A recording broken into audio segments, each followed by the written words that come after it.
બેસો બેસો.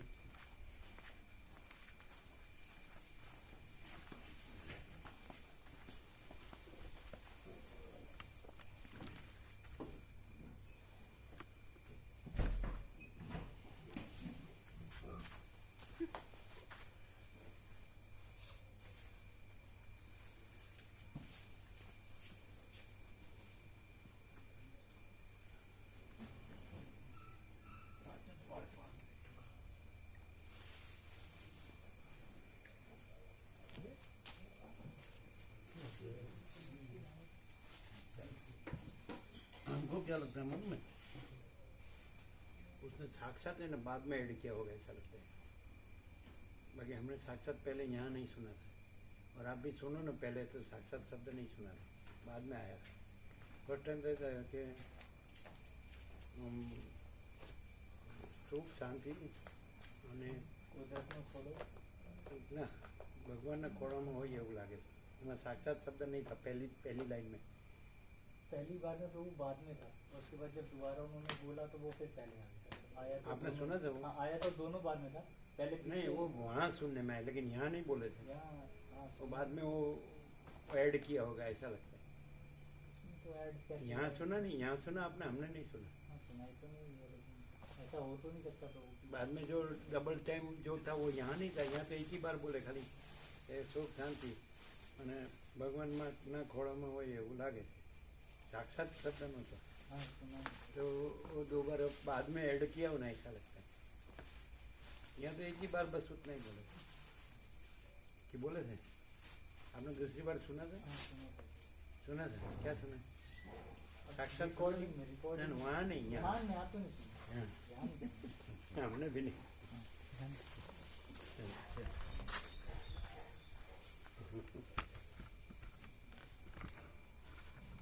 फिर बाद में उसको लगा होगा थोड़ा ज्यादा बढ़ाऊं.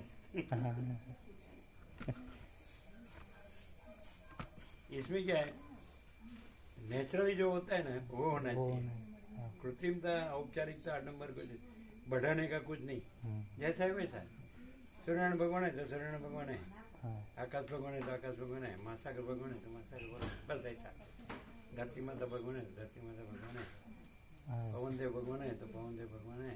अग्निदेव भगवान है तो अग्निदेव भगवान है. अन्नदेव भगवान है तो अन्नदेव भगवान है. जलदेव भगवान है तो जलदेव भगवान है. उसमें क्या है वो तो है. उसमें फिर प्लस करने के साक्षात ने प्रत्यक्ष कोई जरूरत नहीं. ये भाषा से बढ़ा नहीं सकते.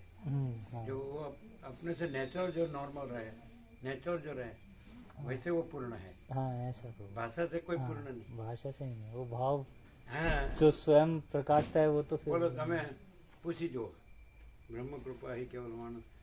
સુનો તમે પાછળથી એડ કર્યું કે નહીં સાક્ષાત વાળું? આવી ગયા તમે? કિરાક પર હમણાં આવ્યા? હા પાછળથી એડ કર્યું કે નહીં? જોઈ લ્યો. हाँ तो આપણે બેસતું જ નથી. તમે પાછળથી એડ કર્યું ને અહીંયાનું તું બોલ્યા. અહીંયા જ બોલ્યા હતા. એમાં નથી એડ કર્યું. પહેલું વાક્ય એવું આવ્યું કે ભગવાનના ખોળા, પછી તરત જ સાક્ષાત અહીંયા જ બોલ્યા तो હતા. उसने नहीं सुना, हमने भी नहीं सुना है. ઓરિજિનલ એમ જ છે. शब्द से किसी वस्तु को बढ़ा नहीं सकते और उसको बढ़ाना नहीं. वो तो अनंत पूर्ण है ही. शब्द से शब्द उसको कुछ नहीं. शब्द से उसको कोई निष्पत्ति नहीं. ठीक है नहीं? हाँ एकदम बराबर. आपको समझ में आता हाँ है? एकदम क्लियर है. तो અહીંયા બોલ્યા હતા તમે? હા, અહીંયા અમે બોલ્યા. નથી સાંભળે એને અહીંયા જ બોલ્યા હતા અમે. કે પાછળથી એડ કરી. ના એવી રીતે નહીં. કોઈ तो ટ્રીકિંગ आपने नहीं सुना, हमने नहीं सुना, उसका क्या? આપણે એમ સાંભળ્યું કે સુખ શાંતિ અને ભગવાનના ખોળામાં હોઈએ એવું લાગે છે. સાક્ષાત શબ્દ हमने नहीं सुना. इसने भी नहीं सुना. ત્યારે જ બોલ્યા હતા. મનમાં બોલ્યા. ના ત્યાં જ.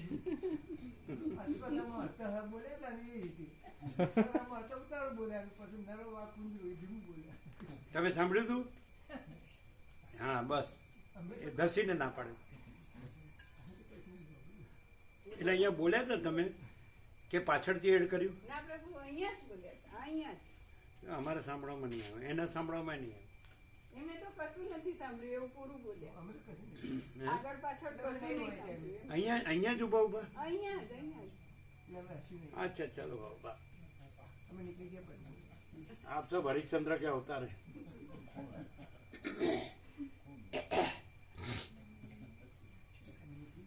અરે આમ તો સામાન્ય માણસે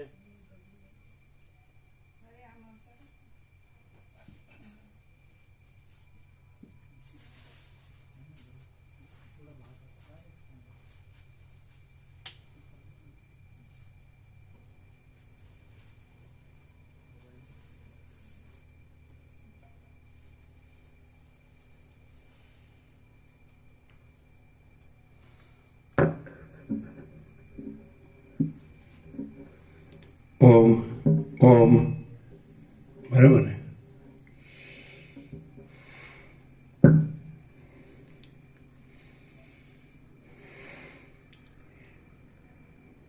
પરમ ચિદાકાશ, પરમ જ્યોતિ, અખંડ જ્યોતિ, મહાચિદાકાશ, સ્વયં પ્રકાશ, સંપૂર્ણ પ્રકાશ, પૂર્ણ બ્રહ્મ, અનંત તેજગણ, અનંત ચિદગણ, પરમાકાશ, કેવલ અનંત શુદ્ધ તેજગણ, પરમાકાશ, અખિલાત્મા, પૂર્ણ બ્રહ્મ, પરમાત્મા,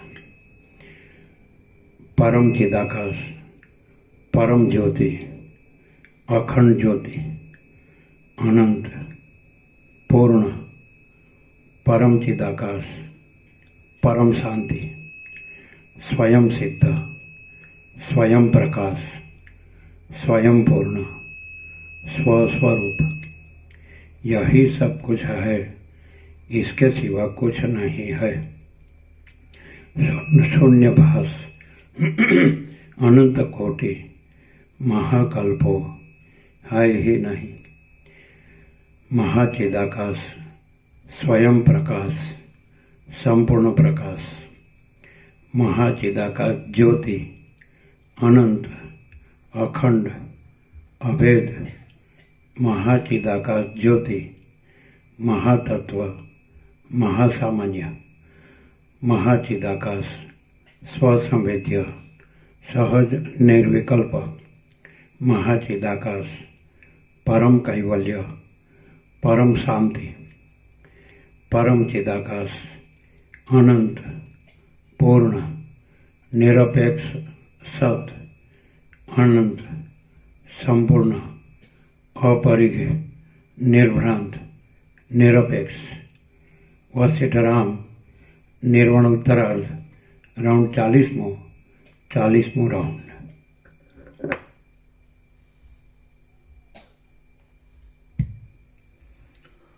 आद्य परब्रह्म सद्गुरु देव की जय।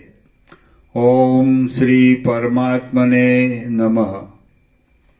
सद्ग्रंथों शिरोमणि श्री योग वासिष्ठ महारामायण निर्वाण प्रकरण उत्तरार्ध सर्ग 113। आप पुणे से है, आपका पैर की तकलीफ है? नहीं नहीं तो चेयर ले लीजिए। नहीं नहीं मुझे कोई प्रॉब्लम नहीं, नहीं, जिसको पैर की तकलीफ वो चेयर में बैठते हैं। मुझे कोई प्रॉब्लम नहीं। आप बैठ सकते हैं ऐसे बिल्कुल सहज हाँ बिल्कुल बैठ सकते हैं, बिल्कुल नहीं तो चेयर उसके लिए है। नहीं कोई प्रॉब्लम नहीं नहीं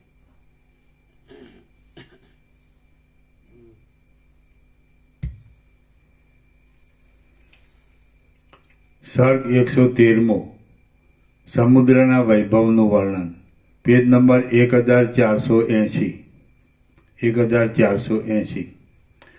આ 113મા સર્ગમાં વિપશ્ચિત રાજાના શત્રુઓનો ક્ષય થઈ જતા અસ્ત્રોનો પણ ક્ષય થઈ જવા વિશે અને સમુદ્રના વૈભવ વિશે વિસ્તારથી વર્ણન આવશે। વશિષ્ઠ બોલ્યા, શત્રુઓના નાસી જતા સૈન્યની પછવાડે દોડતા ચારે વિપશ્ચિત રાજાઓ ગણેશ છેટે ચાલ્યા ગયા। સર્વશક્તિમાન અને ચિન્મય એક ઈશ્વરની પ્રેરણાથી પ્રેરાયેલા વિપશ્ચિત રાજાના ચારે દેહો એક જ અભિપ્રાયથી દિગ્વિજય કરતા હતા। તેઓ ઘણે દૂરથી ઠેઠ સમુદ્રના તીર સુધી નદીઓના પ્રવાહની પેઠે અવિચ્છિન્નપણે શત્રુઓની સેનાની પછવાડે દોડતા હતા। વિશ્રામ લીધા વિના ઘણે દૂર જવાથી વિપચ્છિત રાજાના સૈન્યનું પોતાના યુદ્ધનું સર્વ સાધન અને બીજાના તરફથી મદદ માટે મળેલ સર્વ સાધન ખાબોચિયાના જળની પેટે ક્ષીણ થઈ ગયું. વિપચ્છિત રાજાના પોતાના સૈન્યો અને બીજા પણ તેની મદદે આવેલા જોવાલાયક સૈન્યો શત્રુઓની પછવાડે દોડ કરવાથી મુમુક્ષુ પુરુષના પુણ્ય પાપની પેઠે નિશેષ રીતે ક્ષીણ થઈ ગયા.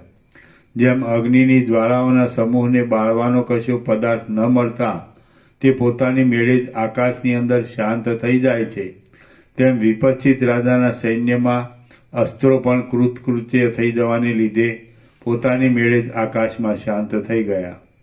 એ સર્વ અસ્ત્રો પોતપોતાના સ્થાનોમાં રથ, ઘોડા, હાથી, વૃક્ષો ઇત્યાદિના સમૂહોમાં લીન થઈ ગયા અને સાયંકાળે જેમ પક્ષીઓ ચેષ્ટા રહિત થઈ જાય છે તેમ તેઓ ચેષ્ટાથી રહિત થઈ ગયા. તરંગો જેમ જળમાં સમાઈ જાય છે, ઝાકળ જેમ વરસાદમાં સમાઈ જાય છે, મેઘ જેમ વાયુમાં સમાઈ જાય છે અને સુગંધ જેમ આકાશમાં સમાઈ જાય છે, તેમ એ શસ્ત્રો પર પોતપોતાના મૂળ સ્થાનમાં લીન થઈ ગયા. ત્યાં નિર્મળ આકાશરૂપી પ્રલયકાળનો મહાસાગર ચોતરફ પથરાઈ રહ્યો હતો. તે મહાસાગર વૃષ્ટિઓની ધારા વડે થયેલા કાદવોમાં નીચે કૂંપી ગયેલા શાંત હથિયારોરૂપી જળચર પ્રાણીઓને ધારણ કરતો હતો. બાણરૂપી જળબિંદુઓની વૃષ્ટિથી તથા ઝાકળથી રહિત હતો. ચક્રોરૂપી સેંકડો ઘુમરીઓથી મુક્ત હતો. સ્વચ્છતા તથા સૌમ્યતાથી સુશોભિત હતો. તરંગોથી પણ વેગવાળી તેમજ મેઘની ગર્જનાવાળી છતાં પાછળથી શાંત પડી ગયેલી વૃષ્ટિ વડે રમણીય હતો. અંદર લીન થઈ રહેલા નક્ષત્રરૂપી રત્નોના સમૂહોથી મનોહર હતો. એક ખૂણામાં સૂર્યરૂપી વડવાનલને ધારણ કરી રહ્યો હતો અને શૂન્યતારૂપી જળથી ભરપૂર હતો. જેમ મહાન પુરુષોનું મન વિસ્તીર્ણ પ્રકાશ વડે ગંભીર, પ્રસન્ન તથા કાંતિમાન હોય છે, ચારે બાજુ સર્વ બાબતમાં વ્યાપી રહેલું હોય છે અને રજોગુણથી રહિત હોય છે, તેમ આકાશ વિસ્તીર્ણ પ્રકાશ વડે ગંભીર, પ્રસન્ન તથા કાંતિમાન દેખાતું હતું. पैर ऊपर ले लीजिए, पैर ऊपर ले लीजिए. हाँ, नीचे ठंडा लगेगा.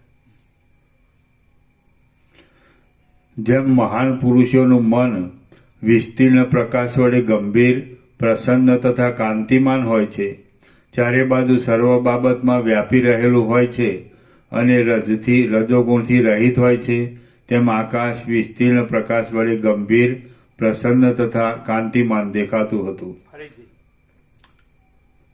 જેમ મહાન પુરુષોનું મન વિસ્તીર્ણ પ્રકાશ વડે ગંભીર, પ્રસન્ન તથા કાંતિમાન હોય છે, ચારે બાજુ સર્વ બાબતમાં વ્યાપી રહેલું હોય છે અને રજોગુણથી રહિત હોય છે, તેમ આકાશ વિસ્તીર્ણ પ્રકાશ વડે ગંભીર, પ્રસન્ન તથા કાંતિમાન દેખાતું હતું. ચારે બાજુ વ્યાપી રહ્યું હતું, રજથી એટલે દૂરથી રહિત હતું અને અતિ સુંદર દેખાતું હતું. પછી તે વિપચ્છિત રાજાએ આકાશના નાના ભાઈ જેવા વિસ્તારવાળા નિર્મળ આકાર વડે રમણીય અને સર્વ દિશાઓના ભાગને પૂરી રહેલા સમુદ્રો જોયા. તે સમુદ્રો નાના તથા મોટા તરંગોના વિશાળ શબ્દો વડે આકુળ હતા. અનેક જળબિંદુઓ તથા ઝાકળને લઈ જનારા મેઘો વડે મનોહર શરીરવાળા હતા. તેઓ પૃથ્વીમાં વ્યાધિ વડે આતુર થઈ રહેલા પુરુષની પેઠે પોતાના આત્માને પ્રસારી દઈ સ્થિર થઈ રહેલા હતા. પવનને લીધે ઉછળતા હતા, ચપળ દેહવાળા હતા અને ઊંચા ઉછળેલા તરંગોરૂપી મોટા હાથો વડે સુશોભિત હતા. તેઓ જડ છતાં ક્રિયાવાન દેખાતા હતા. તરંગો વડે ગુફાઓને પણ પૂરી દેતા હતા. મૂર્તિમાન સંસાર જ હોય તેમ વિસ્તીર્ણ થઈ રહ્યા હતા અને ચક્રના જેવી ગુમરીઓની વિચિત્ર સ્થિતિ વડે આકુળ હતા. પોતાના તટમાં પડેલા રત્નોના સમૂહ વડે તેઓ જાણે ઉદયકાળમાં સૂર્યનારાયણના તેજને પુષ્ટિ આપતા હતા અને તેઓ શંખોના સમૂહમાં પેઠેલા પવનના ધ્વનિરૂપી તિરસ્કારના શબ્દને ધારણ કરી રહ્યા હતા. તરંગોની પુષ્ટ ઘટાઓના શબ્દો વડે તેઓ મેઘની ગર્જનાવાળા આકાશનો આડંબર ધારણ કરી રહ્યા હતા અને ગોળચક્રીય વિસ્તારમાં ભમ્યા કરતા પરવાળાના વૃક્ષો વડે તેઓ રમણીય હતા. મગરમચ્છોના સમૂહના શબ્દો વડે તેઓ અંદર ઘોઘાટવાળા અવાજ કરી રહ્યા હતા અને માછલાના પૂંછડાની છટાઓથી ભાગીને ડૂબી જતા વહાણની કડકડાટીથી ગાજી રહ્યા હતા. અત્યારે આવ્યા સુરતથી, એટલે અત્યારે અમદાવાદથી આવો? સુરતથી કાલે આવ્યા હતા? सवाल है. अच्छा अच्छा. आपके पिताजी को अंत में शांति थी ना? बहुत शांति से गए, ऐसा? बहुत शांति. उसके एज कितना हुआ था? 93? 92 92 नहीं. अच्छे, वो तो परमात्मा है साक्षात. बहुत सहज स्थिति में गए, बहुत सहज. तो वो तो वही है. जी जी.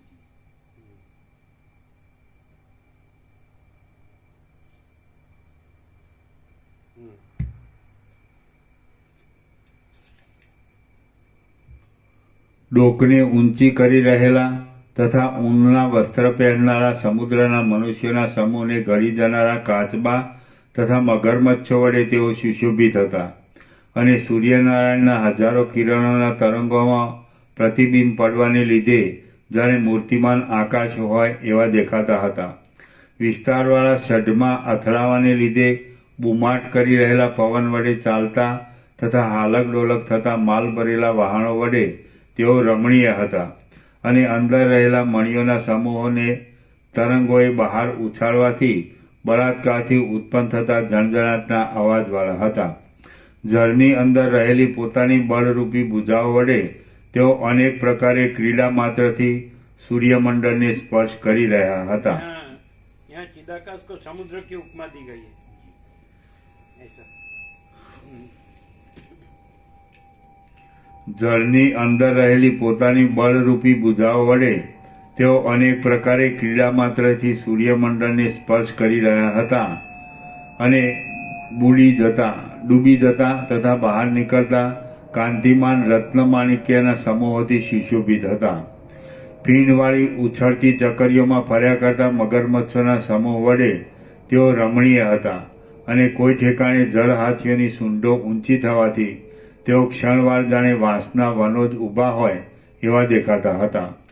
તેઓ પોતાના તરંગોમાં લતાઓની પેઠે જળ હાથીઓના પુચ્છોને ધારણ કરી રહ્યા હતા. તેથી જળ હાથીઓની પીઠોના સમૂહમાં ફીણના ગોટાઓ લાગી જવાથી જાણે પુષ્પોવાળો વસંત જ ખીલી રહ્યો હોય તેઓ દેખાવ આપતા હતા. વળી કોઈક ઠેકાણે શ્વેતદ્વીપાદિમાં તેઓ પોતાની અંદર સહકુટુંબ વિશ્રાંત થઈ રહેલા લક્ષ્મીકાંત ભગવાન વડે સુશોભિત હતા.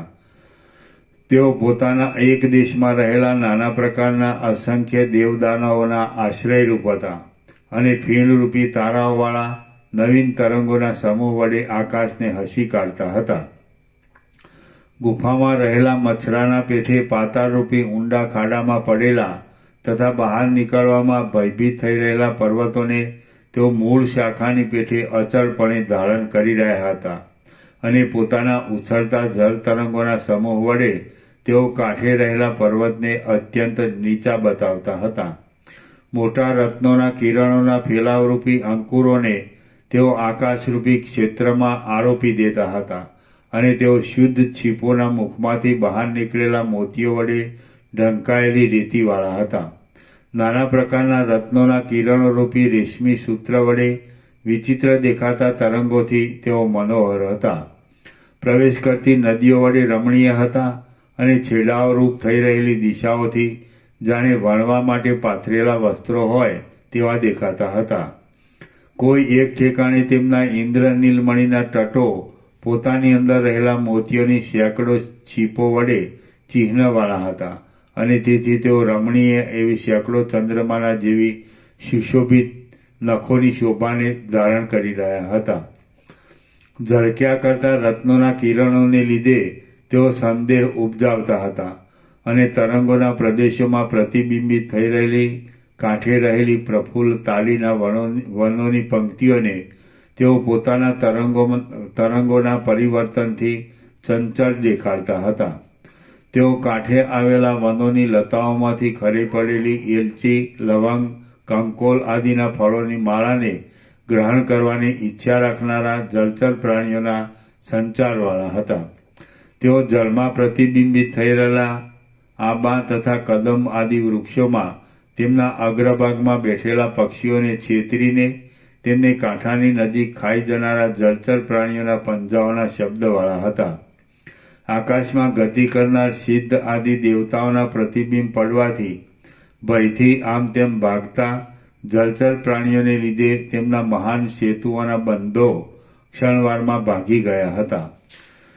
પ્રતિબિંબ રૂપે ત્રણેય લોકને પોતાનામાં ધારણ કરી રાખવાથી અને આકાશના જેવી નિર્મળતાથી તેઓ દિશાઓમાં જાણે નિરાકાર ચાર નારાયણ હોય તેવા જણાતા હતા.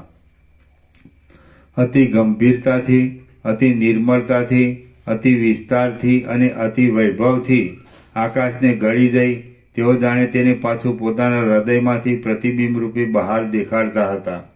કમળ જેમ પોતાની કળીમાં ભમરાને ધારણ કરી રાખે છે તેમ તેઓ જળના ઉપરના ભાગમાં આકાશની અંદર ફરનારા પક્ષીઓના પ્રતિબિંબોને આકાશની પાસે પોતાના સારરૂપ હૃદય અંદરના ભાગની અંદર ધારણ કરી રહ્યા હતા. ગુફાઓમાં પ્રવેશ કરવાથી તથા બહાર નીકળવાથી તેની ગંભીર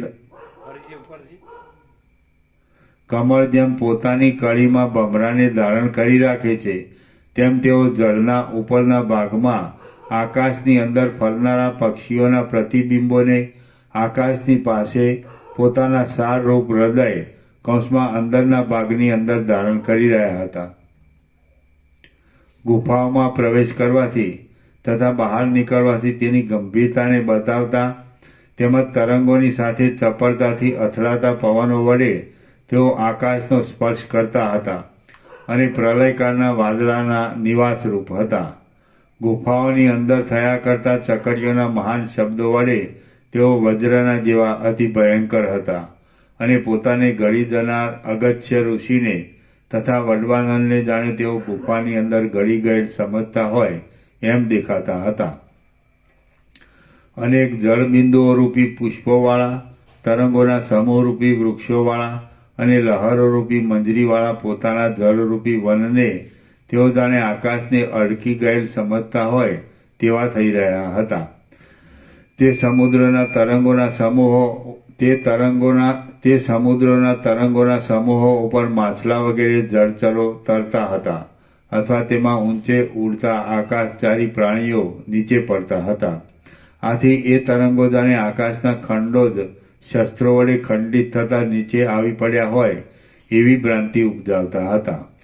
આ પ્રમાણે તરંગો વડે ઉછળતા એ સમુદ્રોના અતિ વિસ્તીર્ણ તટ પ્રત્યે વિપચ્છિત રાજાનું સૈન્ય આવી પહોંચ્યું.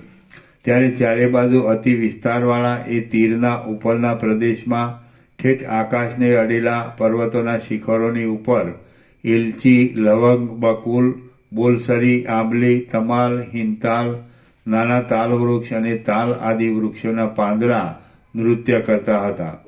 આથી વિભક્ત રૂપે દેખાતી અને ભમરા જેવી શ્યામ જણાતી વનની રેખા અત્યંત શોભાયમાન દેખાતી હતી. શ્રી યોગ વાસિષ્ઠ મહારામાયણમાં નિર્વાણ પ્રકરણના ઉત્તરાર્ધનો સમુદ્ર વર્ણન નામનો સર્ગ 113મો સમાપ્ત. સર્ગ 114મો સમુદ્રનું વર્ણન. આ 114મા સર્ગમાં વિપચ્છિત રાજાને તેની પાસે રહેલા મંત્રી વગેરે વર્ગ, વન, વૃક્ષ, પર્વત, શૈલ અને મેઘ આદિ બતાવશે તે વિશે વર્ણન આવશે. વશિષ્ઠ બોલ્યા. પછી એ વિપચ્છિત રાજાઓની પાસે રહેનારા મંત્રી વગેરેએ વિપચ્છિત રાજાઓની વિચિત્ર પ્રકારના વન, વૃક્ષ, સમુદ્ર, પર્વત, મેઘ અને વંચર વર્ગને દેખાડવા માંડ્યા. તેઓ બોલ્યા કે હે મહારાજ, મધ્ય ભાગથી માંડી ઉત્તરોત્તર ઘટ શિલાવાળા ભાગને ધારણ કરી રહેલા આ પર્વતની આકાશને અડી રહેલી આ શિખર ભૂમિ જુઓ.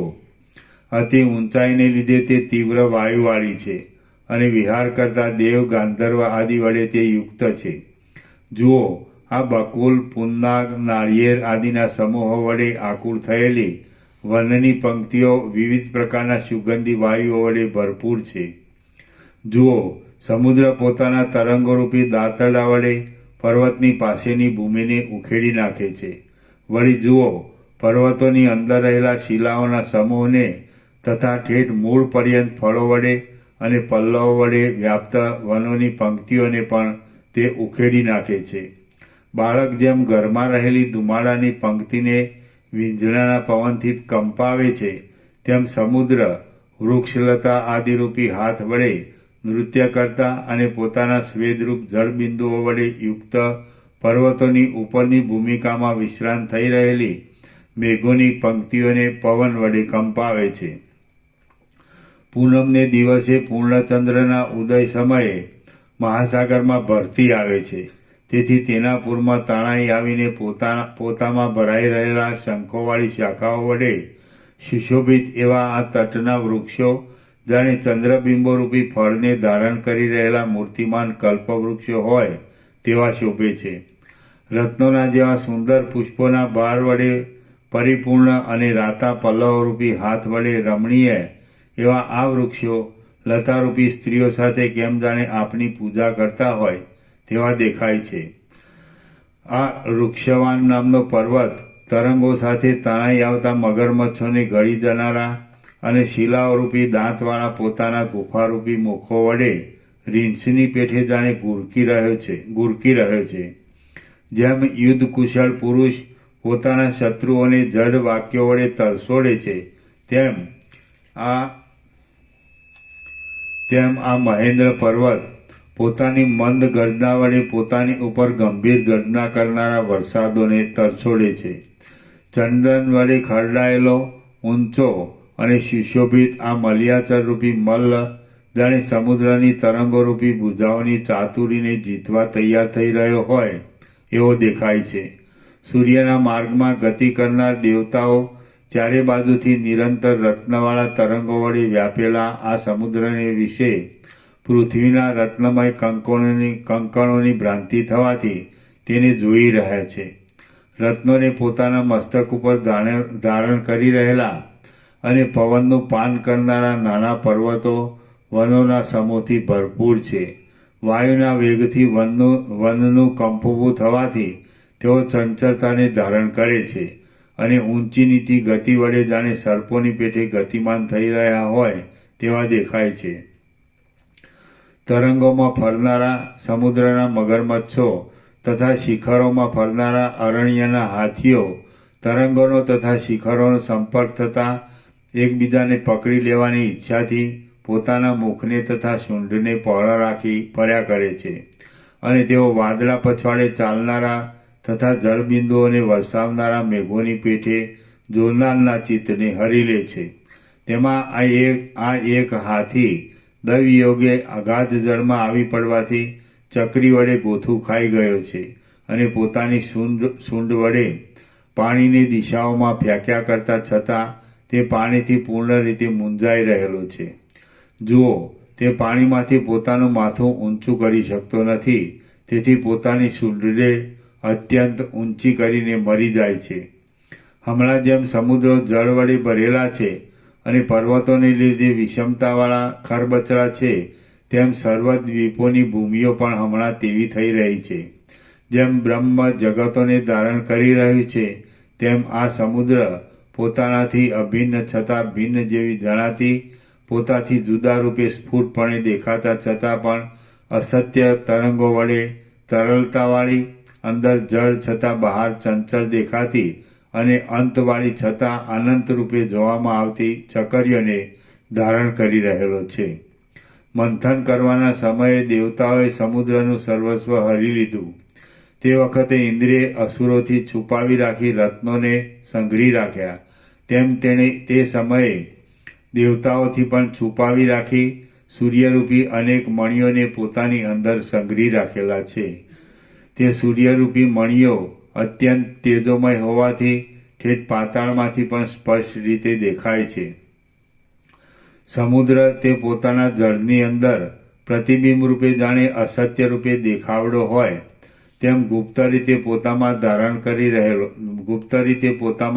કરી રહેલો છે. એ સૂર્યરૂપ મણિઓમાંથી તે એક એક મણિને પ્રત્યેક દિવસે પશ્ચિમ સમુદ્રમાં પહોંચાડવા માટે અંતરિક્ષમાં ફેંકે છે. તેથી કરીને દિવસની ઉત્પત્તિ થતી હોય એમ હું માનું છું.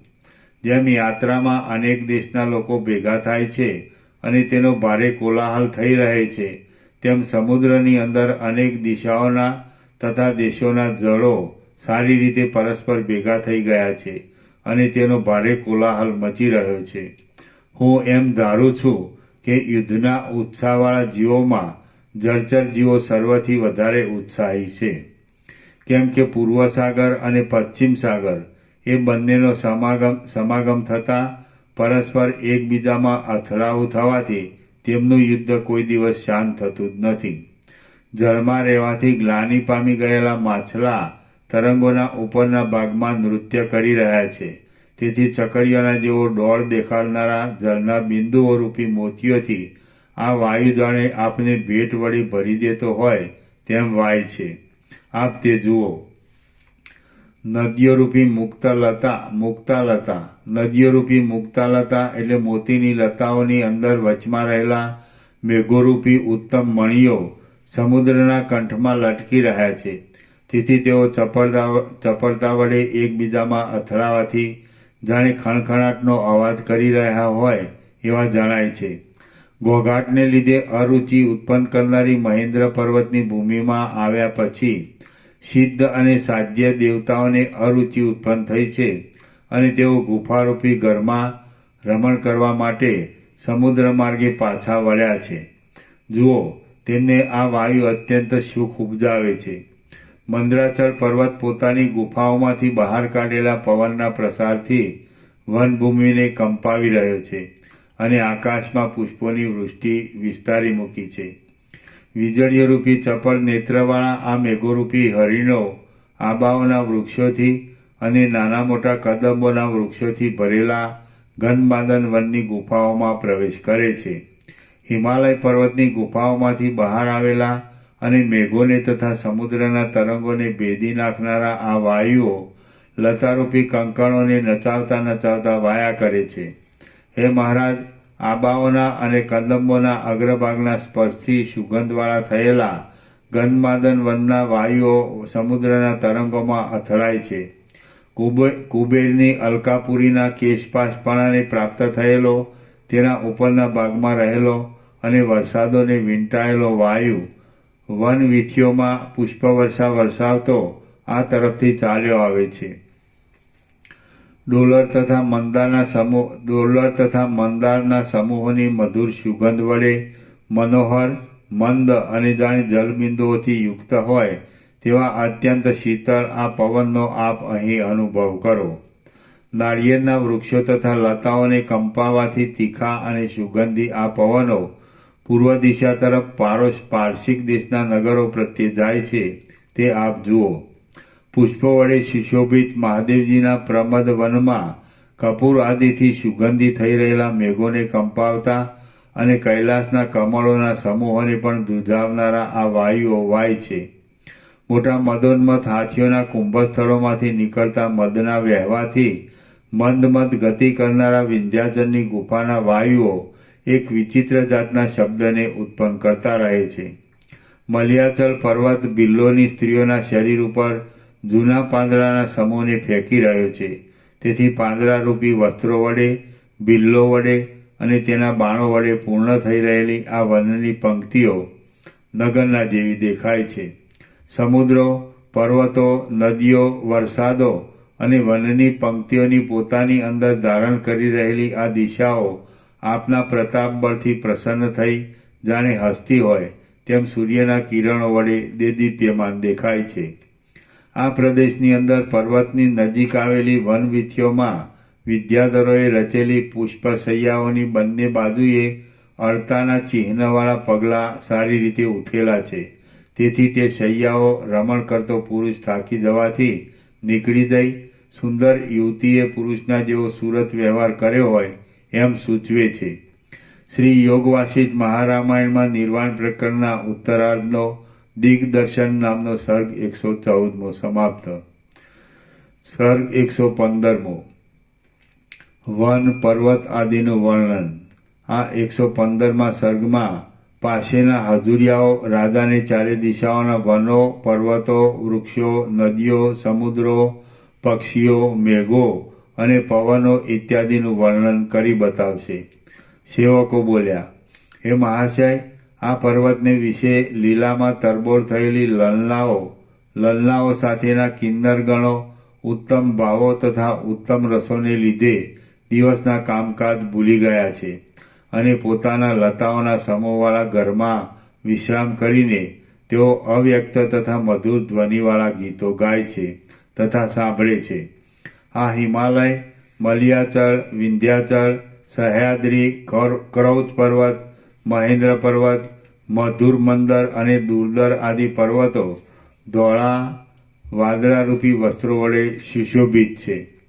તેઓ દૂર રહેલા હોવાથી જોનારની દ્રષ્ટિમાં છેટેથી સુકાયેલા પાંદડાના કટકા વડે ચિહ્નવાળા પાષાણના જેવા અતિ નાના દેખાય છે. તે આપ જુઓ. આ કુલ પર્વતોના મોટા રસ્તાઓ પણ છેટેથી જોતા બરાબર દેખાતા નથી અને તેઓ પરસ્પર એકબીજાને અડકી રહેવાથી આગળના ગઢના જેવી શોભા ધારણ કરે છે. વળી સમુદ્ર પ્રત્યે પ્રવેશ કરતી આ ચપળ નદીઓ પણ લુગડામાં ગૂંથાયેલ ઝીણા ધોળા સૂત્રથી સુશોભિત છેડાના જેવી શોભાવાળી દેખાય છે. હે રાજન, ચારે બાજુ પર્વતની ઉપર મેઘોને વિસ્તારી દેનારી મેઘોના જેવી શ્યામ, પક્ષીઓના કોલાહલ તથા આલાપરૂપી ભાષણવાળી અને લતાઓએ મૂકેલા પુષ્પો વડે યુક્ત તથા સુશોભિત વન પંક્તિઓરૂપી ભુજલતાવાળી આ દશે દિશાઓ જાણે આપની રાણીઓને હસતી હોય તેમ આપણી આગળ શોહી રહી છે. તાલ, તમાલ તથા બોલસરી વડે વ્યાપ્ત એવા ઊંચા શિખરો વડે સુશોભિત અને પર્વતોની સાથે એકરૂપ થઈ રહેલું આ ચપળ વન સમુદ્રના ચપળ તરંગો સાથે અથડાય છે. તેથી તે તીરના અંતભાગમાં લાગી ગયેલ ગાંઠી શેવાળના સમૂહના જેવું દેખાય છે. અહો, આ સમુદ્રનું શરીર કેવું વિસ્તારવાળું, બળવાળું અને ભારને સહન કરનાર છે. તેની અંદર અહીં એક બાજુ શેષશાહી ભગવાન પડેલા છે અને બીજી બાજુ તેમના શત્રુઓનું કુળ રહેલું છે. તેમાં આ તરફ શરણ ઈચ્છનારા પર્વતોરૂપી પક્ષીઓ સૂતેલા છે અને પેલી તરફ પ્રલયકાળના સર્વ મેઘોની સાથે વડવા નલ રહેલો છે. હે મહારાજ, આ જંબુ નદીના તટો, સુવર્ણમય એવા સર્વ ગામો, અરણ્યો, નગરો, સ્થળીઓ, પર્વતો, વૃક્ષો, ઠૂઠા અને મોખરાના ભાગમાં આવેલા બીજા રમણીય ઉચ્ચ પ્રદેશો વડે સુશોભિત છે. તેઓ સૂર્યનારાયણના કિરણો વડે વ્યાપ્ત થતાં ચારે બાજુ ઝળકી ઉઠે છે અને જ્વાળાઓના સમૂહ વડે વ્યાપ્ત આકાશના અંદરના મધ્ય ભાગમાં પોતાના તેજરૂપે ઠેલાઈ જઈ ચારે બાજુ કાંતિઓને પ્રસારી દે છે. આવી ભૂમિ દેવતાઓના ઉપભોગને જ યોગ્ય છે, બાકી મનુષ્યોને તે સેવવા યોગ્ય નથી. મેઘના જેવા કદંબોના વનોરૂપી કંબલ કામળી દામડાને ધારણ કરી રહેલા આ પર્વતની ઉપરના ભૂમિ પ્રદેશો સૂર્યના માર્ગને રૂંધી રહ્યા છે. માટે આ સર્વ પ્રદેશો પૃથ્વીની પેઠે પર્વતના તટરૂપ છે એમ સમજજો. સૂર્યના તેજને રોકનારા એ મેઘ સમૂહ છે એવી તમે શંકા લાવશોમાં. આ મલ્યાચળનો પ્રભાવ પણ મહાન છે. તેની શ્રેષ્ઠ લવલી નામની લતાઓ વડે ચંદન વૃક્ષો શોભી રહ્યા છે. એ વૃક્ષોના વિસ્તીર્ણ સુગંધરૂપી મદને લીધે પાસેના બીજા વૃક્ષો પણ રસથી ચંદનરૂપ થઈ જાય છે અને તેઓ દેવતાઓ, મનુષ્યો તથા દૈત્યોના મુખરૂપી કમળમાં ભમરાઓની પેઠે તિલકરૂપ શોભા પામે છે. વળી પોતાના ત્રીજા નેત્રમાં જ્વાલામય અગ્નિને ધારણ કરી રહેલા રુદ્ર જ્યારે તાંડવ નૃત્ય કરે છે ત્યારે ઉષ્ણતાને લીધે તેમના બંને કપોલો ઉપર પરસેવાના ઊના બિંદુઓ થઈ આવે છે.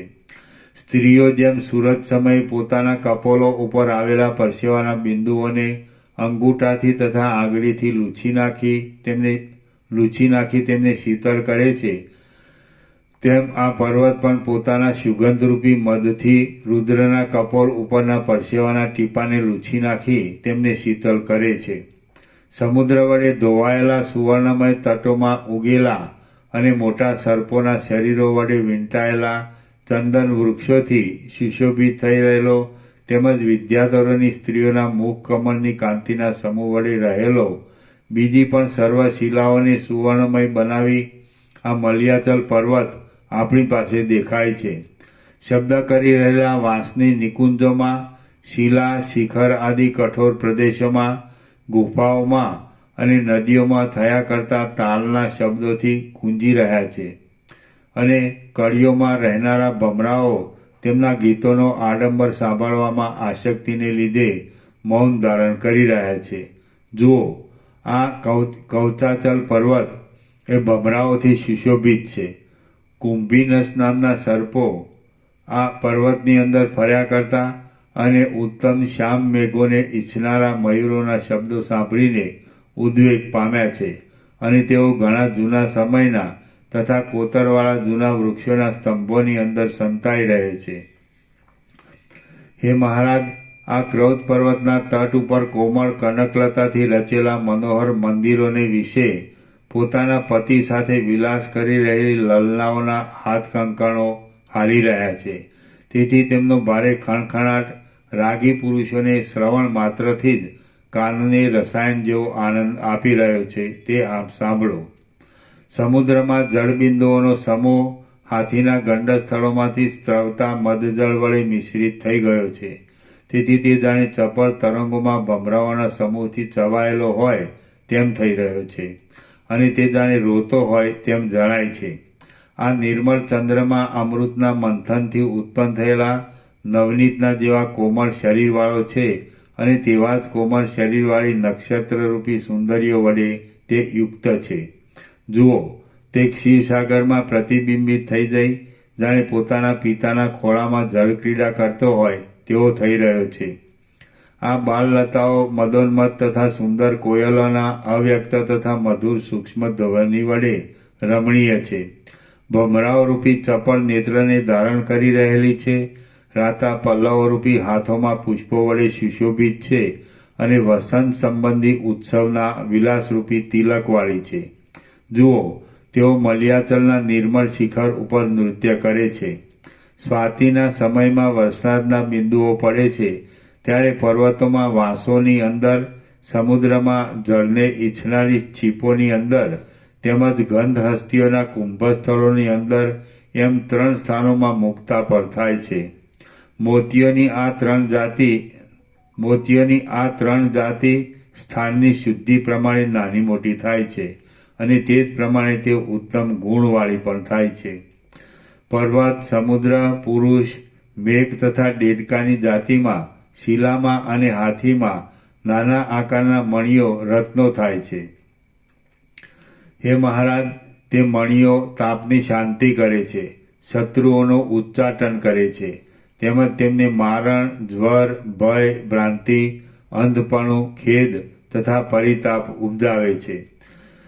તેઓ આકાશમાં તથા પૃથ્વીમાં યથેષ્ટ ગતિ કરાવે છે. ઢંકાયેલા તથા દૂર પડેલા પદાર્થોનો પ્રકાશ કરે છે, દુર્ભિક્ષ આદિનો નાશ કરે છે અને વિષ તથા વિષ કૃત્યા તથા યંત્ર આદિનો પ્રતિ ઉપાય કરે છે. ચંદ્રમાનો ઉદય થતાં મંદરાચલ જેમ સુરંગોના, મેઘોના તથા ગુફાઓના અંદરના ભાગમાં થનારા શબ્દો વડે અને વનના વાસોના છિદ્રોમાં થનારા શબ્દો વડે સ્તુતિ કરે છે, તેમ આ દેશના નગરો, ગોખના અંદરના ભાગો, જાળિયા, કપાટો અને દોઢીના બારણા આદિરૂપ મુખ વડે અમૃત સિંધુરૂપ ચંદ્રની સ્તુતિ કરે છે.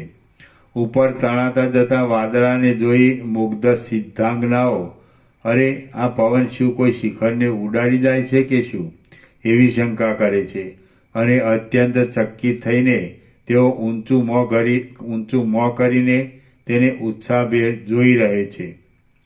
એ પવન જાણે પૃથ્વીમાંથી પ્રકટ થયેલો આકાશ તથા સૂતલ પાતાળને તોડવાનો વજ્રસ્તંભ હોય તેમ હિમાલયના પ્રત્યેક તટમાં અને પ્રત્યેક વનમાં વાયા કરે છે. હે મહારાજ, ગંગાના તરંગો વડે અને ઝાકળના બિંદુઓ વડે શીતળ, બેઠેલા વિદ્યાધરોથી સુશોભિત, શિલાઓ વડે રમણીય અને પુષ્પોનો જાણે વરસાદ વરસ્યો હોય તેમ પુષ્પોથી ભરપૂર વનોવાળા આ મહેન્દ્રાચલ પર્વતના તટને આપ જુઓ. અનેક પવિત્ર દેશોમાં ઠેલાઈ રહેલા તેમજ અનેક પવિત્ર વનોને, પુષ્પોના સ્થળોને, ઉપવનોને, નગરોને અને જગતને પવિત્ર કરનારા તીર્થોના જળોને જોઈને તત્કાળ દુર્ભાગ્યનો ભય જતો રહે છે. શ્રી શૈલ આદિ પર્વતોના શિખરોના સત્પુરુષોથી સુશોભિત એવા બીજી દિશાઓમાં રહેલા દેશોના તીર્થ, કુવા, વાવ આદિ નીચાણવાળા પ્રદેશોમાં હિમાલય આદિ પર્વતોની ગુફાઓના આશ્રય કરી રહેલા તથા વાદળા વડે રમણીય ચંપકારણ્ય આદિ વનોના અને નિકુંજોના સમૂહ વડે વ્યાપ્ત તથા આકાશના જેવા નિર્મળ સેતુબંધ આદિ તીર્થોના દર્શન થતાં મોટા પાપો પણ ધોવાઈ જાય છે. હે મહારાજ, મલ્યાચળ પર્વતની અંદર ચંદન વૃક્ષની મનોહર શ્રેણીઓ રહેલી છે. વિંધ્યાચળમાં મદોન્મથ હાથીઓ રહ્યા છે. કૈલાસની અંદર અતિ ઉત્તમ સુવર્ણ રહ્યું છે. મહેન્દ્રાચળ પર્વતમાં ચંદ્ર કૌંસમાં કપૂર કે કપિલો ગેરુ આદિ કંઈ ધાતુ વિશે રહેલો છે. હિમાલયમાં દિવ્ય ઔષધિઓ રહી છે. આ સર્વ પર્વતોમાં અને એવા જ બીજા પર્વતોમાં રત્નો રહ્યા છે. છતાં ભાગ્યહીન પુરુષો એ કશું જોયા વિના જ આંધળા ઉંદરની પેઠે જૂના ઘરના એક ખૂણામાં પોતાના આયુષ્યને એળે ગાળી નાખે છે.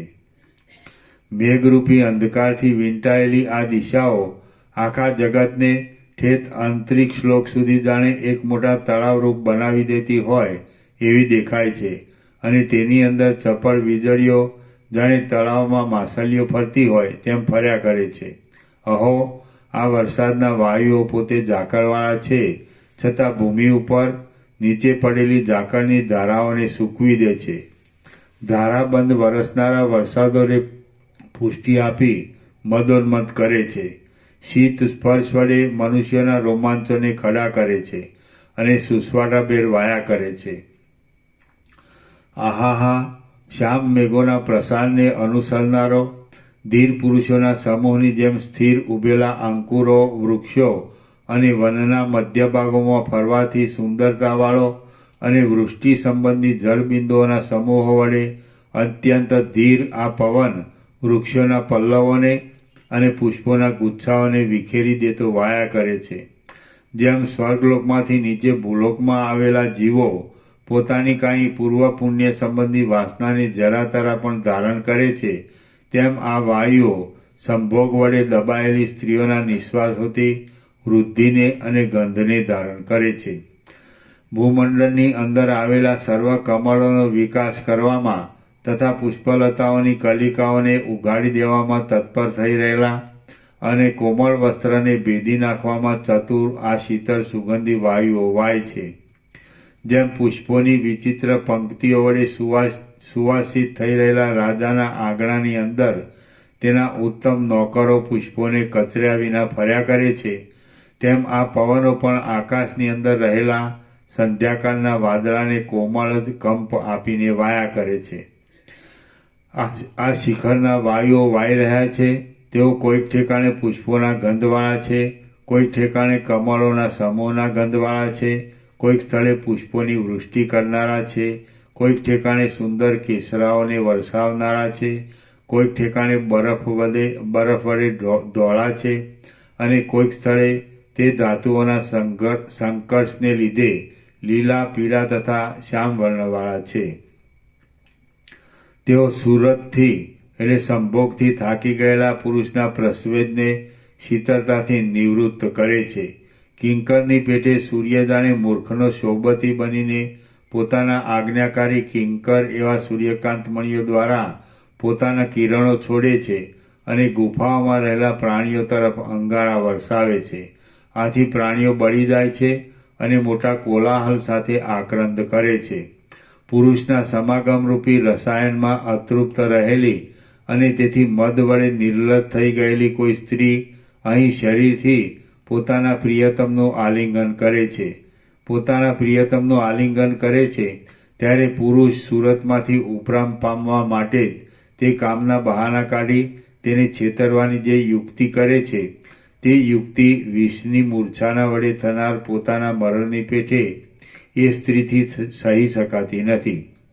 વનભૂમિના આ વાયુઓ કમળોના સંપર્કથી સુગંધી છે, કોમળ જળબિંદુઓથી શીતળ છે અને ચંદ્રમાના કિરણોના સમૂહથી તરંગોને પણ શીતળતા વડે જીતી લે એવા છે. તે પણ વિરહિણી સ્ત્રીઓની પાસે જાણે આગ ભર્યા હોય તેમ તાપને ઉત્પન્ન કરે છે.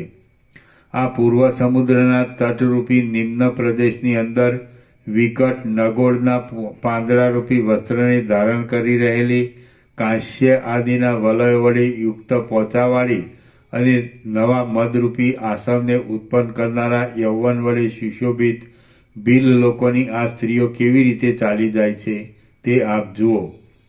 નવા સુરત રસને ઉત્પન્ન કરનારી અને મદ વડે ઉત્પન્ન થયેલા મદથી થનાર સંભોગો વડે આનંદ ઉપજાવનારી રાત્રિ કૂટી જવા આવી છે. તેથી આ સ્ત્રીનું ચિત્ત ભયાતુર થઈ ગયું છે. જુઓ, આપણી પાસે દેખાતી અને સર્પ વડે વીંટાયેલી આ ચંદનલતાની પેઠે તે ક્ષણવાર પણ પોતાના પતિને છોડતી નથી. પ્રાતઃકાળમાં વાજિંત્રોના શબ્દથી મુખર થઈ રહેલા દિવસોએ જાણે પોતાને ધૂતકારી નાખી હોય તેમ પોતાના હૃદયમાં ચિંતા વડે વિહવળ બની ગયેલી નારી પોતાના પતિના વક્ષસ્થળમાં સંતાઈ રહે છે. આ દક્ષિણ સમુદ્રના તટમાં આવેલી વનની પંક્તિઓની અંદર ખાખરાના પુષ્પો ઉઘડેલા છે. તેથી તે જાણે બળતી હોય તેમ સમજીને સમુદ્ર વારંવાર તેને જળના તરંગો વડે સિંચે છે. આ વનની પંક્તિમાંથી ઉપરના ભાગમાં અત્યંત કાળા મેઘો પવનને લીધે ધુમાડાની જેમ બહાર આવે છે. એ વન પંક્તિઓમાં ખાખરાના પુષ્પો અંગારા જેવા દેખાય છે અને પક્ષીઓ તથા ભમરાઓ કચરાઈ ગયેલા કોયલા જેવા જણાય છે. આ વનની પંક્તિ વળી સાચા અગ્નિથી બળી રહી છે. તેથી તે પ્રથમ વર્ણવેલી દક્ષિણ સાગરના કાંઠાની વનપંક્તિના જેવી દેખાય છે. જુઓ, ઉત્તર દિશામાં પર્વતના શિખર ઉપર તે આવેલી છે અને આકાશની અંદર પવનના સપાટાથી કંપી રહી છે. હે મહારાજ, આ ક્રૌત પર્વતની ભૂમિની અંદર આવેલા આ ઉન્નત વન સમૂહને જુઓ. તેમાં મંદ ગતિવાળા મેઘમંડળના ગંભીર તથા અતિ ઊંચા શબ્દો સાંભળીને મયુરો નૃત્ય કરી રહ્યા છે અને એ વન સમૂહ તેમના ટવકાથી ગાજી રહ્યો છે. વળી તે આકુરતાથી પડ્યા કરતા મેઘોથી તથા પવનોથી કંપી રહેલા પુષ્પોથી, ફળોથી તથા પલ્લવોથી સુશોભિત અને ભયજનક છે. આ સૂર્યનારાયણનો રથ અસ્તાચળની અંદર વિષમ સુવર્ણમય શિખરના અગ્રભાગ સાથે અથડાયો છે અને તેના સુંદર સાંધાઓ તૂટી પડ્યા છે. આથી તે રથ પોતે પણ જર્જરિત થઈ જઈ પૈડાના ઊંચા અવાજની સાથે અને ધરી તથા ધૂંસરીના ધ્વનિની સાથે નીચા પ્રદેશમાં ઉતરી જાય છે. આ ઉદયાચળ પર્વત જગતરૂપી ગૃહના ગઢ જેવો છે. તેની અંદર ચંદ્રમારૂપી એક માંગલિક પુષ્પ મલિનપણાના સંપર્કની શંકાથી ભયભીત બની ચારે બાજુ પોતાની કાંતિથી વિકસિત થઈ રહેલું છે. છતાં તેમાં પણ દૈવની પ્રેરણાથી કલંકરૂપી ભ્રમર આવી ચોંટ્યો છે. આથી જણાય છે કે જગતમાં કોઈ પણ એવી શ્રેષ્ઠ વસ્તુ નથી કે તેની વિપરીત થયેલ વિધિ ક્ષણવારમાં કલંકવાળી ન કરે. આકાશરૂપી સમુદ્રનો આ ચંદ્રમા સંબંધી પ્રકાશ જાણે પ્રદોષ સમયે નૃત્ય કરી રહેલા અને ત્રૈલોક્યનો સંહાર કરનારા રુદ્રનું પ્રસિદ્ધ હાસ્ય જ હોય, અથવા જાણે જગતરૂપી એક મોટા ઘરને લગાવેલો કળી ચૂનાનો લેપ હોય, અથવા જાણે ક્ષીરરૂપી જળનો ઉપરનો શુદ્ધ સફેદ પૂડલો હોય એવો ભાસે છે. સંધ્યાકાળના જેવા વિચિત્ર રંગવાળા ધાતુઓના રંગોથી સુશોભિત પ્રદોષરૂપી મંદરાચળ ચંદ્રમારૂપી ક્ષીરસાગરનું મંથન કરી રહ્યો છે. જેમ ગંગાના ફેલાઈ રહેલા પૂરો વડે મહાદેવજી શોભે, તેમ પરિપૂર્ણ અંગવાળી આ દિશાઓ દૂધના ફેલાઈ રહેલા ધોળા કાંતિમાન સમૂહથી શોભી રહી છે. આપ તે જુઓ. હે અતુલ વિપચ્છિત રાજા, આ ગુહ્યકોના સમૂહો તાલના જેવા વિકરાળ વેતાળના ચપળ બાળકો રાત્રિને વિશે હુણ દેશના રાજાના નગરોમાં મનુષ્યોને બળાત્કારથી ખાઈ જવા માટે જાય છે. તે નગરો શાંતિકર્મ તથા સ્વસ્તિવાચન આદિથી રહિત છે અને ઉત્પાતોથી વ્યાકુળ છે. જ્યાં સુધી ઘરની અંદર ઘરની બહાર આંગણાના પ્રદેશમાં સ્ત્રીનું મુખ આવતું નથી ત્યાં સુધી પરિપૂર્ણ ચંદ્રમા આકાશની અંદર શોભી રહે છે. પણ જ્યાં આંગણારૂપી આકાશ વિશે સ્ત્રીના મુખરૂપી ચંદ્રમાનો ઉદય થાય છે ત્યાં ધોળા વાદળાના ખંડમાં અને ચંદ્રમામાં શો ભેદ રહે છે? આ હિમાલયના શિખરો ઘણા લાંબા દેખાય છે અને તેઓ ચંદ્રમાના કિરણોરૂપી નવીન વસ્ત્રોને ધારણ કરી રહ્યા છે. તેમની શિલાઓ ગંગા નદીના પ્રવાહથી ધોવાઈ ગઈ છે. તેઓ બરફ વડે વ્યાપ્ત છે અને ઉગ્ર લતાઓરૂપી જટાને ધારણ કરી રહ્યા છે. મંદાર વૃક્ષોના વનોરૂપી આભૂષણવાળો હિંડોળા ઉપર બેસી હિંચકનારી અપ્સરાઓના ગીતોને ફેલાવનારા પવન વડે રમણીય અને કોઈક સ્થળે મણિયોના પ્રકાશ વડે જાણે વિચિત્ર પ્રકારના ચિત્રોવાળો હોય તેવો દેખાતો આ જે પર્વત આકાશમાં દેખાય છે તે મંદરાચલ છે. પ્રફુલ્લ થઈ રહેલા અને પુષ્પો વડે ભરપૂર એવા શિલીન્દ્ર નામના વૃક્ષોરૂપી પુષ્પવાળા અર્ઘ્યપત્રોને ધારણ કરી રહેલા આ મહાન પર્વતો ઘાટી મેઘગર્જનાથી મહાન ગંભીર પોતાના પેટાળના ભાગમાં નક્ષત્ર સાથેના અંતરિક્ષની શોભા ધારણ કરે છે. જુઓ, આ તરફ પ્રસિદ્ધ કૈલાસ પર્વત રહ્યો છે.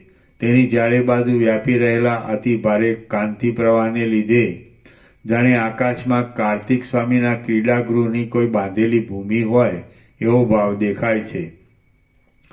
અને તેની ઉપર રહેલો ચંદ્રમા જાણે ક્ષીરસાગરમાં જ રહ્યો હોય તેવો દેખાય છે. હે મહારાજ, કપાઈ ગયેલી શાખાઓવાળા ઠૂંઠા તેમજ માટી વગેરેની બનાવેલી ભીંતો તે બંને પરસ્પર દૂર છે, છતાં કૌતુકી ઇન્દ્ર તે બેઉના ઉપર વૃષ્ટિ કરીને અંકુરો ઉત્પન્ન કરે છે. આમ તે અંકુરોની છૂટાવાળના જેવી શોભાને ખડી કરી દઈ તે જાણે પવન વડે એકબીજાને ગુંદી દેતો હોય એવો ભાવ બતાવે છે. આપ તે જુઓ, વળી જુઓ, આ કદંબોના સમૂહો અને ડોલરના સુગંધી વાયુઓ મકરંદી વૃષ્ટિ કરવામાં તેના પાનથી પુષ્ટ બની ગયા છે. તેઓ ભમરાઓના સમૂહને લીધે શ્યામતાને ધારણ કરી વાદળા સાથે એકરૂપ થઈ ગયા છે. તેઓ સર્વ સુગંધને ચોતરફ ફેલાવી રહ્યા છે. જેમ આકાશ મેઘોના સમૂહોથી વીંટાઈ રહે છે તેમ તેઓ ઘાટા મનોહર ગંધ વડે મનુષ્યોના નાસિકાના છિદ્રને વીંટાઈ વળે છે. ઉઘડેલી કળીઓવાળી અને સુંદર પાંદડાવાળી વનસ્થલીઓમાં, છાયાવાળા તથા લીલા ઘાસથી સુશોભિત જંગલોમાં અને નિરંતર ફળ આપનારા વૃક્ષો વડે વ્યાપ્ત ગામોમાં અત્યંત સૌંદર્ય જોઈને લક્ષ્મી જાણે ત્યાં પોતાનો નિવાસ કરવા માટે પોતાની મેળે જ આવી રહી હોય તેમ જણાય છે. આ ગામના ભવનોના ગોખ સુધી પહોંચેલા તુરિયાના વેલાના ફૂલોને તથા તેમના કેસરાઓને પવનો ખેંચી લાવ્યા છે અને તેમણે એના આંગણામાં ઘૂંટીભર પુષ્પોને પાથરી દીધા છે. આથી આ ગામ જાણે વન દેવતાના નગરની જેમ શોભી રહ્યું છે. જુઓ, આ પર્વતની પાડોશમાં આવેલા રમણીય ગામડા, તેમાં લલનાઓ વિકસિત થયેલા નિર્મળ ચંપક વૃક્ષોની વેલોની ઝૂલે હિંચકા ખાઈ રહી છે. ઝરણાના જળ ઝગમગ વહી રહ્યા છે અને ચોતરફ તાલ વૃક્ષો પ્રફુલ્લ થઈ રહ્યા છે.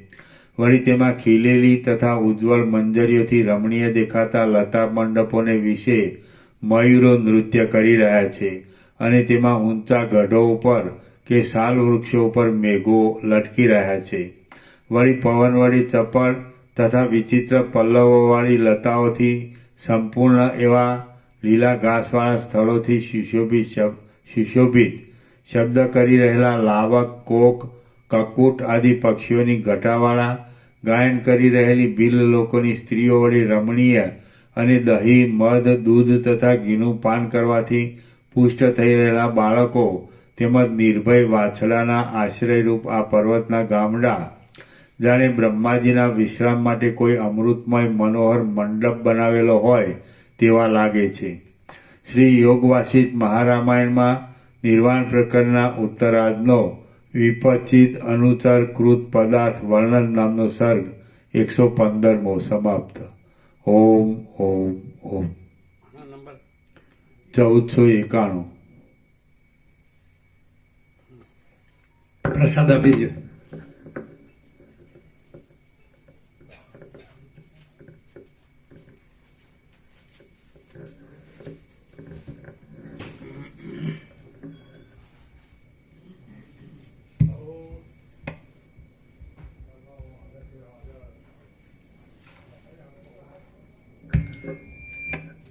ભીખુ ખંડાનંદમાંથી નવા યોગા સીટ પ્રિન્ટિંગ થઈને આવ્યા છે, એટલે જે આજે નવા આવ્યા હોય એ લોકો લઈ લેજો. ચીનુ પ્રભુ એટલે અંદર છાપેલી કિંમત 1500 છે, પણ ચીનુ પ્રભુ 800 આપે છે સેવાના ભાવમાં, એટલે બધા લઈ લેજો, કોઈ રહી ન જાય.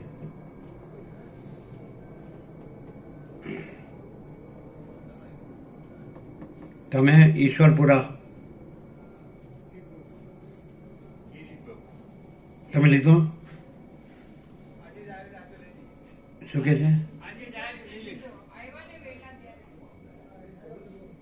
લેવાનો છે ને?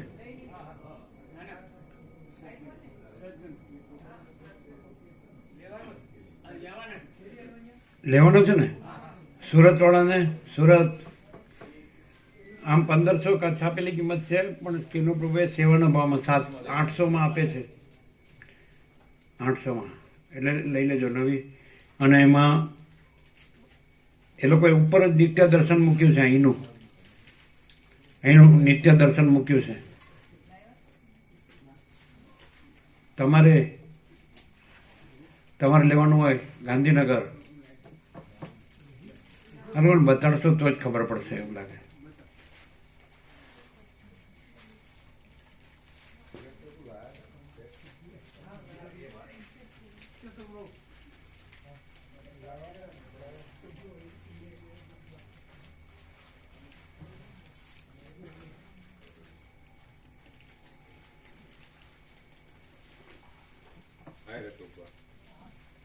હા, એમને છેલ્લે બતાડો, પાછળ બધાને બતાડો, જે નવા આવ્યા છે બધાને.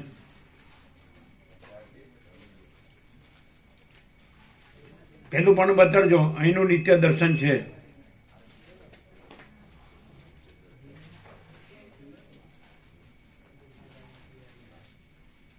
અને છાપેલી 1500 છે, પણ ચીનુ પ્રભુએ સેવાના ભાવમાં આપી છે 800. હે, લેવાનું છે ને બે?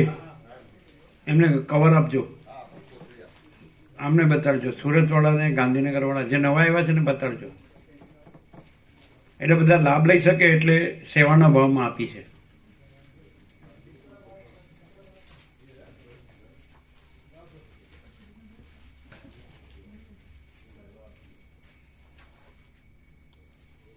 પાછળ સુરત વાળાને.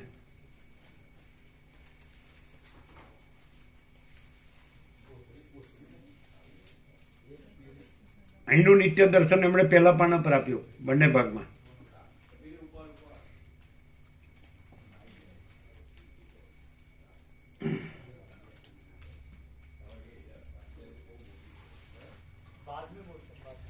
बाद में इनको दिखाओ,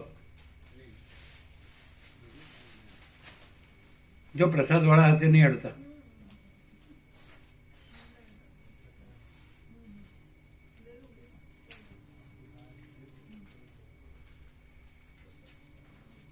નવું જ પ્રિન્ટિંગ છે.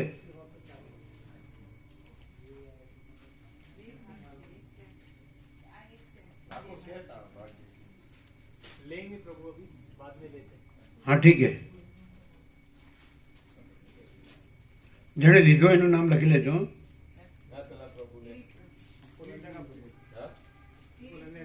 હા, આમને આપજો, ભગા પ્રભુને આપો એક સેટ.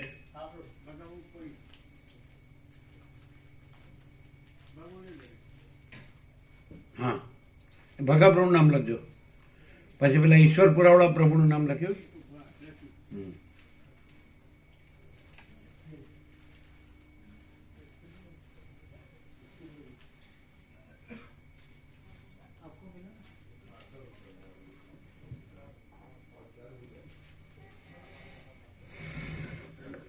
फरमाइए और क्या, कैसे हैं?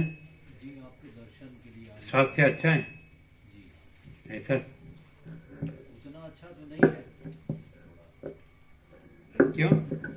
तो अच्छे ही लग रहे हैं। पिताजी को बहुत याद करते रहे हैं? और पिताजी को मिस किया करते। अरे वो तो उसके स्वरूप को जानो, आप उसके स्वरूप को दर्शन करो। हैं? परम चिदाकाश तेज में तेज, ज्योति में ज्योति।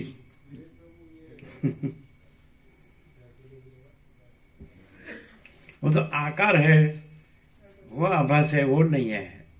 जैसे महासागर में लहर का जो आकार है वो स्फुरित होता है, प्रकट होता है, रहता है, स्थित रहता है, फिर लय होता है। लेकिन महासागर तो सदा है, तो स्वरूप से वो परमात्मा महासागर है, महाचिदाकाश महासागर है ना। आकार है वो तो आभास मात्र है, वो तो नहीं है। प्रकट होता है, स्थित रहता है और फिर लीन होता है, तो वो तो कुछ नहीं। तो एक्चुअली जन्म मृत्यु वास्तविक नहीं है। परमात्मा अजरामर अखंड अविनाशी वो स्वरूप है। तो सबको स्वरूप से जानने से उसमें कोई वो नहीं है, हर शोक संयोग योग नहीं है। आकार नहीं जानने का, जो अंदर शुद्ध चैतन्य है तो वो अजर अमर है। गीता में कृष्ण ने कहा है, जातस्य ही ध्रुव मृत्यु ध्रुवम जन्म मृतस्य च तस्माद अपरिहार्य न त्वम शोचितुम अर्हसि, है ना। देखा है ना श्लोक दूसरे अध्याय में सांख्य। अविनाशी तो तद्विधि ये न सर्वमिदम ततम विनाशम अव्ययस्यास्य न कश्चित कर्तुम अर्हति। उसको तो अविनाशी जान, जो सर्वत्र व्याप्त है ना। अविनाशी तो तद्विधि ये न सर्वमिदम ततम, है ना, जिसके द्वारा सब व्याप्त है। विनाशम अव्ययस्यास्य न कश्चित कर्तुम अर्हति। उस अविनाशी का नाश करने में कोई समर्थ नहीं है। तो उसको अविनाशी जानने का है ना, जो सर्वव्यापक है, शुद्ध चैतन्य है, तो एक ही आत्मा है, तो वो अजर अमर है, अखंड अविनाशी है। आत्मा से संयोग योग नहीं है। आकार तो आभास मात्र है। आकार का संयोग योग सच्चा नहीं है, उत्पत्ति लय भी सच्चा नहीं है ना।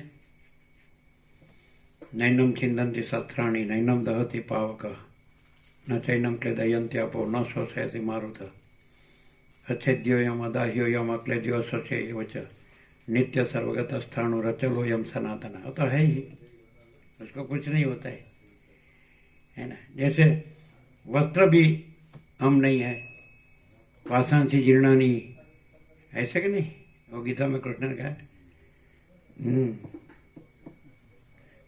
यथा विहाय पाषांसी जीर्णानि यथा विहाय नवानि गृह्णाति नरोपराणि तथा शरीराणि जीर्णानि अन्यानि संयाति नवानि देहि, है ना। जैसे मनुष्य जीर्ण वस्त्र को त्याग कर नया वस्त्र धारण करता है ना, तो वैसे जीर्ण देह को त्याग कर नया देह धारण करता है। हाँ, तो फिर हजारों में आत्मा का जन्म मृत्यु नहीं है, नहीं। क्लियर है ना। वो तो वासांसी जीर्णानि सुना है ना, तो वासांसी जीर्णानि यथा विहाय नवानि गृह्णाति नरोपराणि तथा शरीराणि विहाय जीर्णानि अन्यानि संयाति नवानि देहि। जैसे मनुष्य जीर्ण वस्त्र को त्याग कर नया वस्त्र धारण करता है, वैसे ही देही माने आत्मा जीर्ण देह को त्याग कर नया देह धारण करता है। तो वो तो है ही। जल है, वो एक तरंग आकार धारण करके, है ना, फिर वही तरंग के आकार को छोड़ के तो फिर जल तो रहता ही है। वैसे जो चैतन्य आत्मा है वो तो सदा रहा ही है, वो तो अनंत व्यापक परम व्यापक है, भरपूर है। कोई जगह नहीं जहाँ आत्मा नहीं है। और आकार तो आभास मात्र है। ये दृश्य जो है, देह है, दृश्य है, मैं मेरा, ये तो नहीं है। नहीं है उसको उससे नहीं जाने का, है उससे जाने का। आत्मा को जानना वो आत्मज्ञान है कि नहीं। आकार को जानना वो तो आकार तो नहीं है, अनात्मा। देह तो अनात्मा है, आत्मा आत्मा है ना।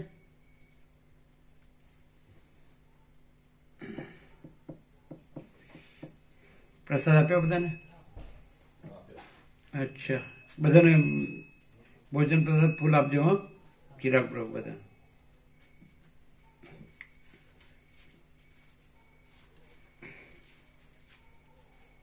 પ્રસાદ લીધો તમે લેજો વિવેક પ્રભુ બરાબર.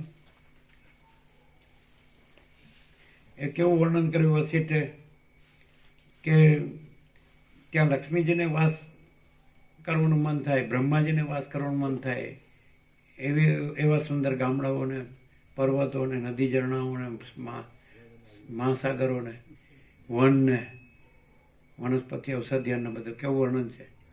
એમ લક્ષ્મીને વાસ કરવાનું મન થાય એમ આવ્યું ને. બ્રહ્માજીને વાસ કરવાનું મન થાય, દેવોને વાસ કરવાનું મન થાય છે ને. એટલે માણતા આવડવું જોઈએ કે આ બધું ચિદાકાશ છે, પરમાત્મા છે, તેવી રીતે આનંદમાં મંગળમાં રહેવું છે.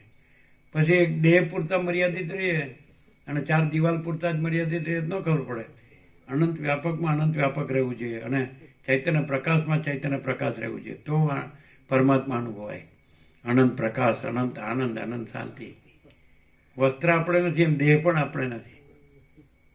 ગીતામાં કૃષ્ણ દેહને વસ્ત્ર કહે છે, સમજાય છે? તો એ આપણે નથી. આપણે આકાશ જેવો આખો અનંત ચૈતન્ય પ્રકાશ છે, એ આત્મા છે. આ હું છે એ આત્માને દેહ સાથે જ આપણે હું કહીએ છીએ દેહને, એવું નથી. સમજાય ને? દેહ છે એ આત્મા નથી, એ તો અનાત્મા છે. જે ચિદાકાશ છે એ આત્મા છે. તો આપણે અનંત સુધી ચિદાકાશ છે, અજરામર અખંડ વિનાશી છે, એ રીતે એક જ અદ્વિતીય અનંત અનંત છે. એ રીતે પછી દેહથી રહીએ ને પછી આત્મા બોલીએ ને, દેહ હું કહીએ ને એને આત્મા પરમાત્મા કહે છે, એવું નથી. ખ્યાલ આવે? આ દેહમાં હું આ અમુક જીવ છું ને આ દેહમાં હું અમુક વ્યક્તિ છું, એ આત્મા નથી.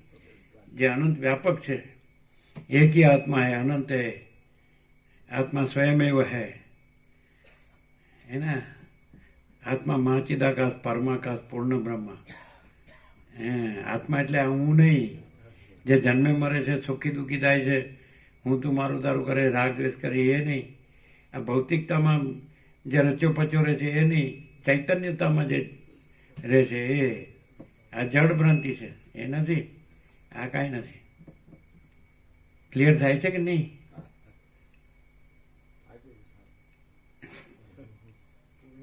એમ બધાને ભોજન પ્રસાદ આપો ફૂલ, પછી લઈ લેજો બધું.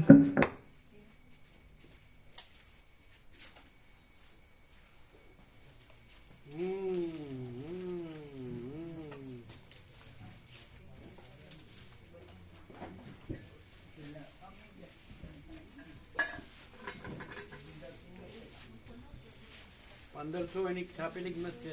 તેનું પ્રભુ 800 આપે છે. 700 એટલે બધા વ્યાપક લાભ લઈ શકે એટલા માટે. ખ્યાલ આવ્યો?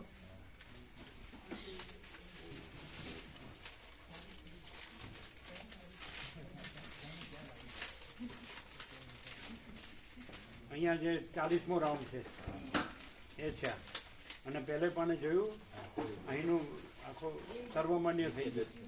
આ તત્વો બધા પ્રકાશ એ લોકો પહેલે પણ નીચે દર્શન આપ્યું છે, પાછળ હસ્તાક્ષર છે, જોયા ને? એટલે ચૂકવા જેવું નથી. આ પાસે હોય તો હંમેશા એનું એ થઈ શકે અનુશીલન.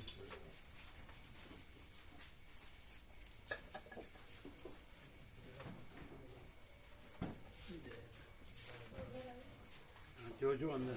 અને આપણે અહીંયા 40મો રાઉન્ડ. આગળની તબિયત સુધારા પર કહેવાય. એમ શું થયું છે? બધા કરાયા પણ ઇન્ફેક્શન છે. શેનું? કોઈ આંતરડાની અંદર. એટલે પેલું છે આપણે તમારે અલ્સર છે? અલ્સર નહીં, તો ઇન્ફેક્શન જ છે. ઇન્ફેક્શનમાં શું હોય? 2-3 વસ્તુ હોય, કાં તો સોજો હોય, કાં તો કઈ જમ્સ લાગેલા હોય, પણ દવાની અસર થઈ છે 2 દિવસથી, ઠંડી ઓછી કઈ થઈ છોલાઈ ગયું હોય, એને ઇન્ફેક્શન. અહીંયા તો શાંતિ છે, અહીં તો બીજો કઈ છે નહીં. એટલે દવા લઈને આવી જશે 2 દિવસ. કે પછી પેલા અમેરિકાવાળા આવ્યા છે એટલે ગયા? ના ના, દવા લઈને 2 દિવસમાં આવી જશે. મને કાલે જ વાત થઈ. અમેરિકાવાળા ગયા? ના, એ તો જાન્યુઆરી. એટલે એની હારો ગયા હોય કે ના ના ના, એમને ખરેખર 2-3 જગ્યાએ બતાવ્યું. તારા ત્રીજા SMBSમાં રાઈટ દવા અસર પણ પેલા ચરાડાવાળા આવે છે ને ચૌધરી, એ બરોબર એટલું બધાની સારવાર સારી કરે છે ને? કઈ જગ્યાએ ઈશ્વરપુરા આવે છે, પણ એની દવા થોડી હેવી પડે. એટલે સ્ટ્રોંગ દવા આવે એમ પણ એનાથી બધા કે સારું થઈ જાય અને બધું? સારું થઈ જતું હોય. બાકી અમે તો 2 વાર લીધી તો આપણને માફક ના આવી. અચ્છા જય. બ્રહ્મ કૃપા હિ કેવલ ઓમ ઓમ ઓમ ઓમ ઓમ.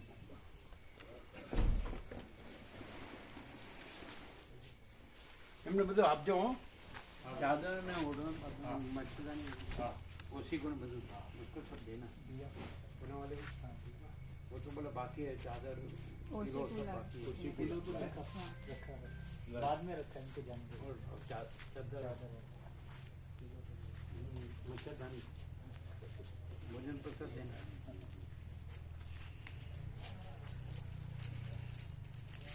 अच्छा।